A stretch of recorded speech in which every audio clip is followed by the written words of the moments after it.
বাংলার আবহাওয়া পাল্টাচ্ছে, তাই তো?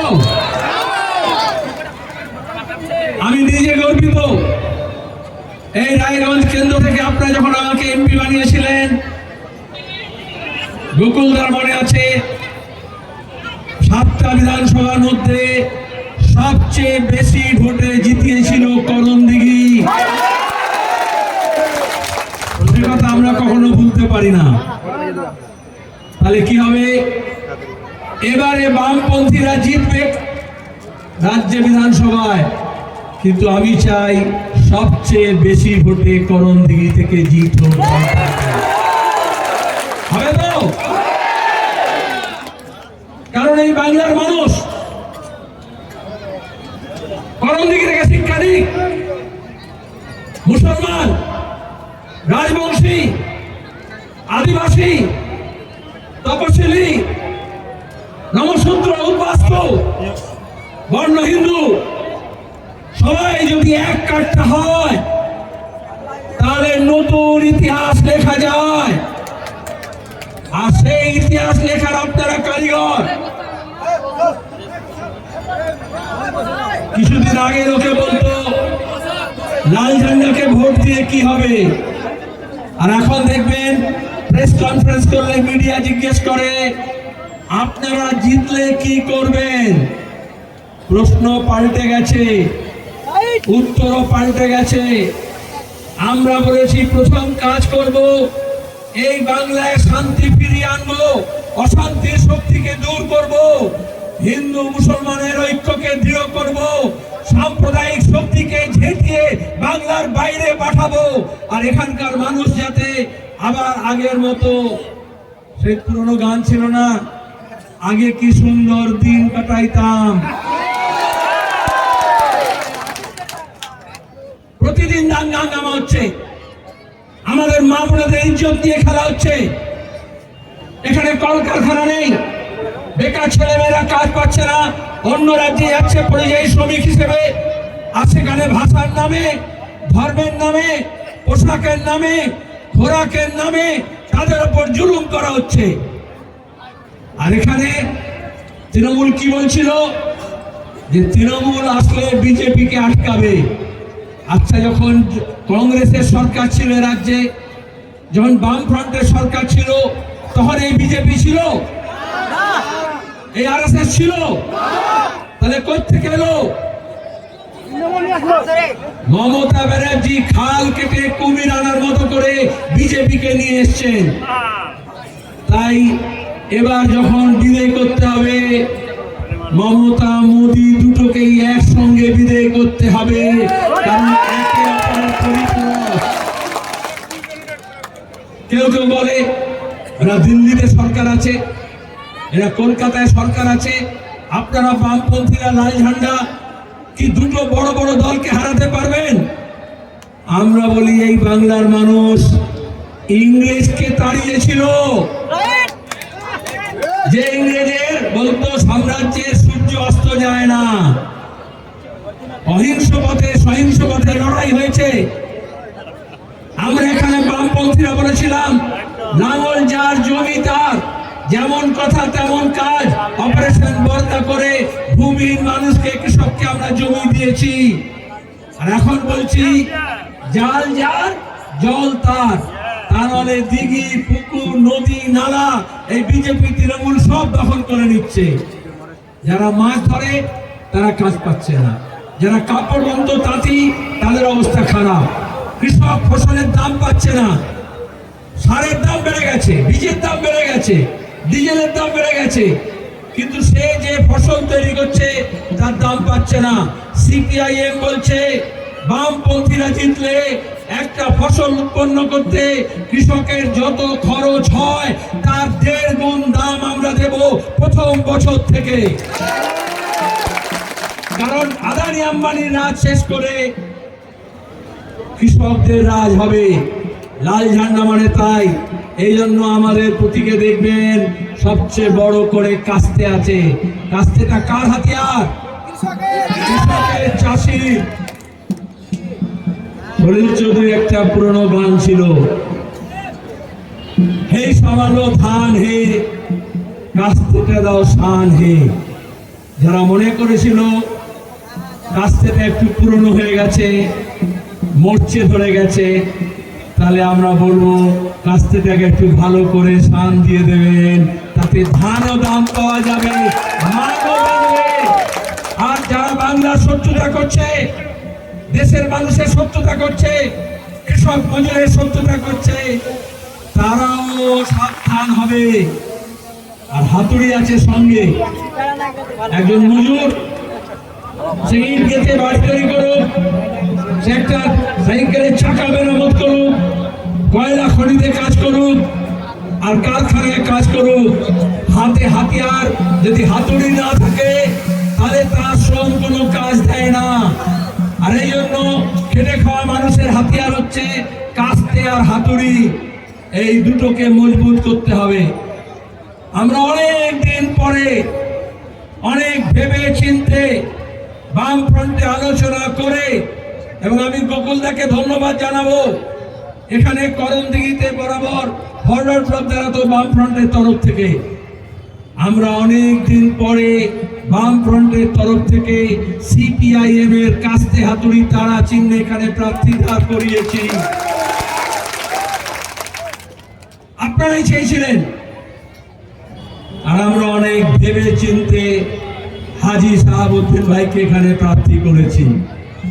আমি যখন কলকাতায় রাজ্য কমিটিতে সিদ্ধান্ত নিলাম, এখানকার জেলা কমিটি বলল হাজী শাহাবুদ্দিন প্রার্থী হবে, আলাম সিপিআইএম এর প্রার্থী, তারপর বাম ফ্রন্টের প্রার্থী, তারপরে যেদিন নমিনেশন জমা হচ্ছে তখন শত্রুদের বুকে কাঁপন দিয়ে হয়ে গেল, ও শুধু একা সিপিএম বা বাম ফ্রন্টের প্রার্থী না, করণদিঘির সমস্ত মানুষের প্রার্থী হিসেবে সামনে চলে এসেছে।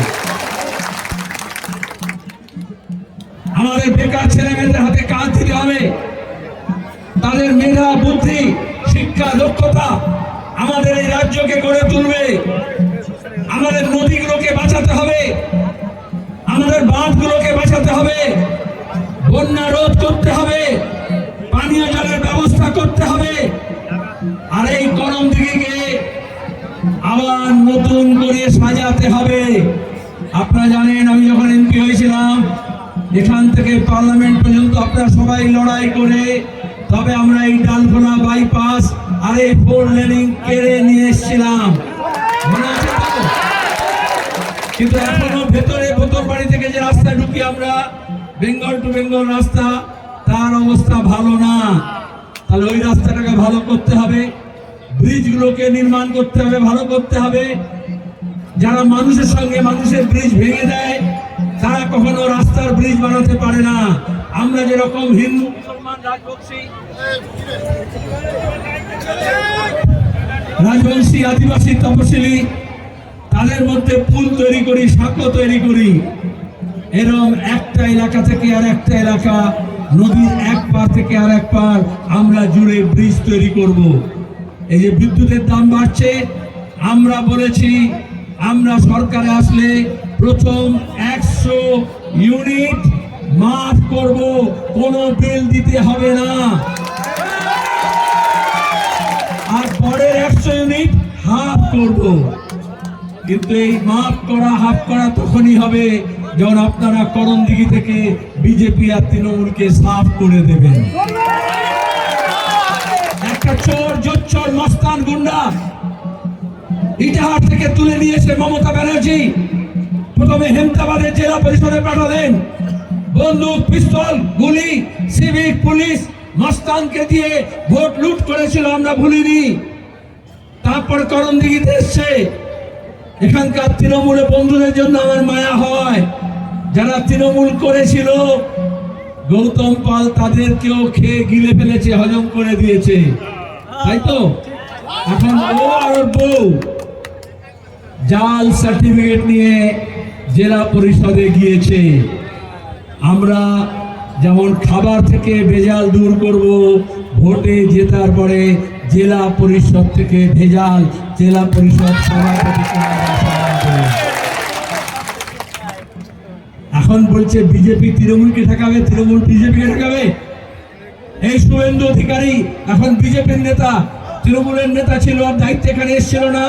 পঞ্চায়েত লুট করেছিল না? কেনা বেচা করেছিল না? মাওবাদীদের নিয়ে এসে সিপিএম কে খুন করিয়েছিল, আর বলেছিল লাল ঝান্ডা কেন, লাল কাপড়ের টুকরো থাকবে না। আর আজকে ওই শুভেন্দু তৃণমূলের ঝান্ডা নিয়ে বলেছিল, তৃণমূলের মমতার মুখ থাকতো আগে তৃণমূলের ঝান্ডায়, তারপরে ওই ঝান্ডাটা শুভেন্দু নিয়ে গিয়ে আর অমিত শাহ বসবে বলে তার চেয়ারটাকে মুছতে আরম্ভ করে দিল। মমতা বলল, ভাই আমার তৃণমূলের ঝান্ডায় আর আমার মুখের দরকার নাই। এখন দেখবেন মমতার মুখ আর তৃণমূল ঝান্ডায় লাগায় না, কোন মুখে লাগাবে? কিন্তু অত অহমিকা দেখাতে নেই, বলেছিল লাল ঝান্ডা থাকবে না। এই করণদিঘির ফুটবল মাঠে এসে দেখে যাক লাল ঝান্ডা কাকে বলে, আর লাল ঝান্ডার মানুষের শক্তি কাকে বলে। শুধু ঝান্ডার এই পাতলা কঞ্চি থাকলে হবে না, ডান্ডাকে একটু মোটা করতে হবে, মজবুত করতে হবে। কোন নেতার হাতে পায়ে তেল লাগাতে হবে না, ঝান্ডার ডান্ডায় একটু তেল মাখিয়ে রাখবেন। বলে বাইরে থেকে নিয়ে আসছে বিজেপি, বিহার থেকে নিয়ে আসবে, তৃণমূল বাইরে থেকে মস্তান নিয়ে আসবে। পুরনো ববি সিনেমার একটা গান ছিল, ভোটের দিনে জওয়ান ছেলে মেয়েদের এমন পাহারা বসাতে হবে, সীমানা এলাকা একদম ঘিরে রাখতে হবে, যাতে বাহার সে কোই অন্দর না আ সকে। দেখো আমার সঙ্গে বলবেন, বাহার সে কোই অন্দর না আ সকে। আর যদি কেউ চলে আসে টাকা পয়সা মদ মাংস বিরিয়ানির লোভে, তাহলে अंदर से फिर बाहर न जा सके। তাই তো समझदारों के लिए सारा काफी है। বাইরে থেকে যদি কোনো মস্তান নিয়ে আসে, সেইটাহাট থেকে নিয়ে আসো, রায়গঞ্জ থেকে নিয়ে আসো, আর বিহার থেকে নিয়ে আসো, বিজেপি আর তৃণমূল আসো, তাকে করণদিঘিতে জমা করে দিতে হবে, যাতে আর ফেরত না যেতে পারে। আমরা ভোট লুট আটকাবো। তৃণমূল কংগ্রেস মস্তানি করে, গুন্ডা করে স্কুলের মাদ্রাসার ভোট, কোঅপারেটিভের ভোট, পঞ্চায়েতের ভোট, পুরসভার ভোট লুট করেছে। বিজেপি কি করবে? বিজেপি দেখে অত খুচরো ভোট লুট করা অনেক ঝামেলা, তার চেয়ে ইসিআই কে দিয়ে, ইলেকশন কমিশনকে দিয়ে গোটা ভোটার লিস্টটাকে লুট করে দিয়েছিল।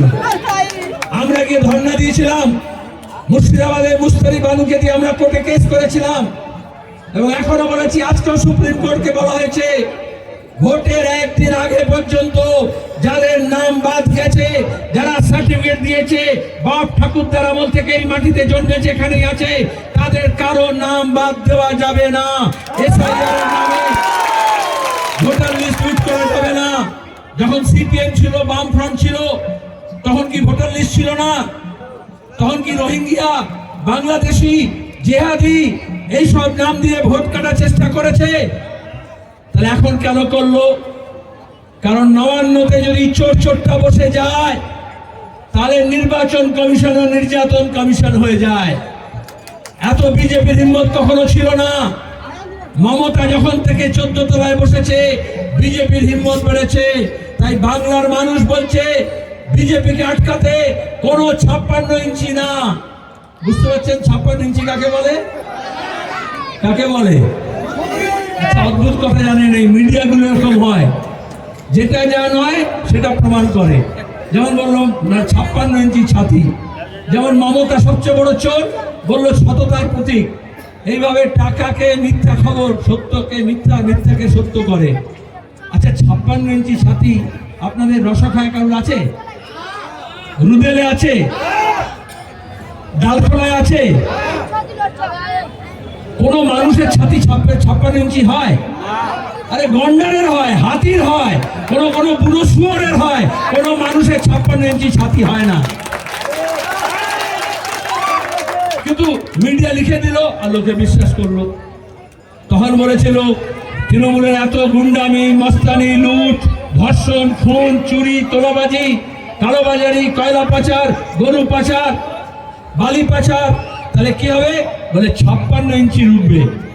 14 থেকে 11 বছর বিজেপি সরকার আছে, তৃণমূলের চোরচোরটাদের ঢুকেছে, নারদা সারদা থেকে শিক্ষক নিয়োগের দুর্নীতি থেকে সব চোরচোরটারা জামিন পেয়ে গেছে। আর যারা ভোটার তাদের বলছে বিচারাধীন। আরে যে মন্ত্রীর ঘর থেকে টাকা বেরোলো সে বিচারাধীন না, যে চিট ফান্ডের টাকা খেলো সে বিচারাধীন না, আর যে ভোটার তাকে বলছে যে তুমি দেশি না বিদেশি। আমি বলি ইলেকশন কমিশনকে বলেছি, বলে কাগজ বার করে রাখো এনআরসি করার মতো, যে তোমার বাপ ঠাকুরদা কোথায় জন্মেছিল। আমি বলি আমাদের এইসব এলাকায় আগে তো বড় কবরস্থান ছিল না, ডাঙ্গাতে এই বাড়ির উঠোনের পেছনে কবর দেওয়া হতো।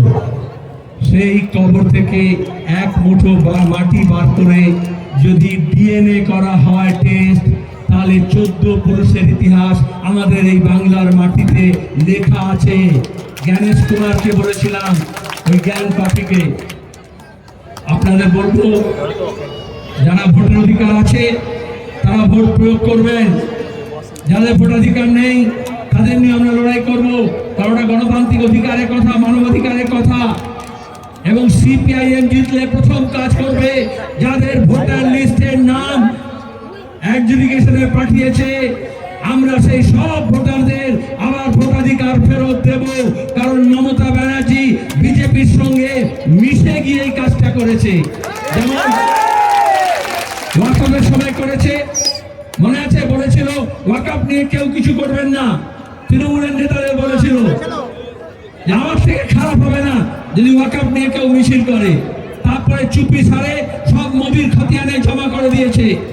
ওবিসি আমরা চালু করেছিলাম 10%, 7%, 17% অনগ্রসর শ্রেণীর জন্য, কিন্তু মমতা ব্যানার্জি আরএসএস চায় না বলে সেই ওবিসি এর রিজার্ভেশন শেষ করে দিয়েছে।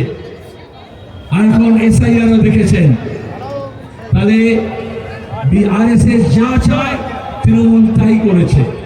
সেজন্য আমাদেরকে এই দুটোকে একসঙ্গে বিদায় করতে হবে এবং করণদিঘি পথ দেখা, উত্তর দিনাজপুর পথ দেখা, উত্তরবঙ্গ পথ দেখা। প্রথম ফেজের নির্বাচন 23 তারিখ, মর্নিং শোজ ডে।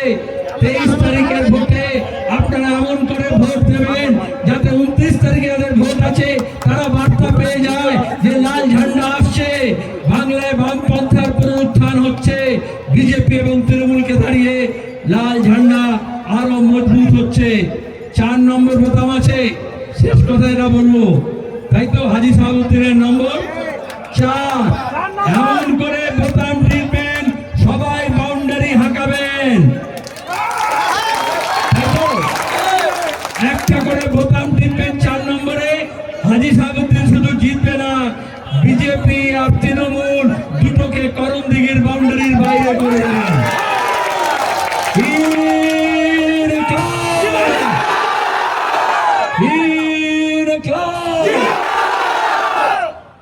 আমরা সব জায়গায় বলছি, বলতে হবে এ লড়াই লড়তে হবে, এ লড়াই জিততে হবে, এ লড়াই লড়তে হবে, এ লড়াই লড়তে হবে। ধন্যবাদ। আপনাদেরকে আমি একটা কথা বলছি।